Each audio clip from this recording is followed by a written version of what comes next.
My name's Sarah Gatty and I work for Geographe, Excavation and Underground Power, and my role in the business is the main administration person, so I do all of our compliance and I also do all the bookkeeping and admin support.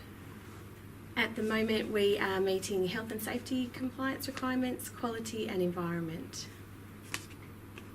Before Mango we ran a system of spreadsheets and just a paper-based format, which was difficult to keep on top of.